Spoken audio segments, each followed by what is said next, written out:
আমার বাবা ডাবের জল খাওয়াচ্ছে। হ্যাঁ, হ্যালো ভিউয়ার্স, কেমন আছেন সবাই? বাড়ির নারকেল গাছ পরিষ্কার করানোর সময় বেশ কিছু ডগা পাওয়া গিয়েছে। পরিষ্কার করার পরে গাছটাকেও সুন্দর লাগছে। এখন এই ডগাগুলো থেকে তৈরি করা হবে ঝাড়ু। ডগা থেকে প্রথমে পাতাগুলোকে আলাদা করে নিতে হয়, এরপর পাতা থেকে বের করতে হয় শলা।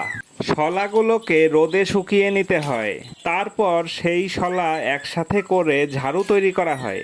বাড়ির আঙ্গিনা পরিষ্কার করতে এমন ঝাড়ু প্রতিদিনই দরকার হয়। পাতা ছড়ানোর কাজটা করতে কিন্তু দারুণ লাগে।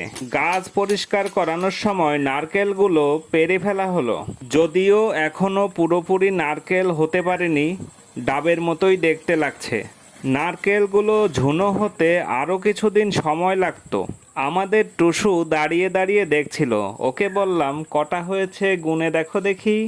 আসলে নিজেদের বাড়ির গাছের যে কোনো ফলই অনেক আনন্দ দেয়। এই নারকেলগুলো খুবই ভালো জাতের এবং ভালো মানের। এই নারকেল দিয়ে নাড়ু করলে খেতে অসাধারণ হয়। টুসু ডাব খাবে। এটা তোমার পছন্দ? সে এটা বেছে নিয়েছে। আমি একদম রেডি করে দিলাম। টুসু কিন্তু খুবই খুশি। আমরা পাত্রে ডাবের জলটা ঢেলে নিচ্ছি।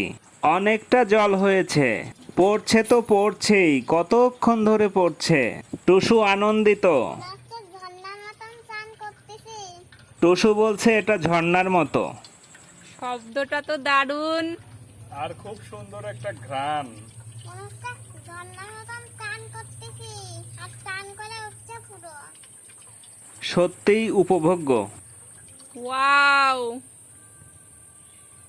শেষ।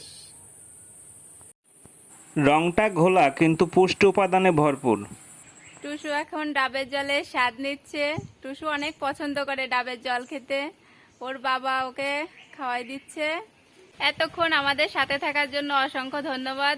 রঙিন মাটির সাথেই থাকবেন, আমাদের পাশে থাকবেন। সবাইকে অনেক অনেক ভালোবাসা।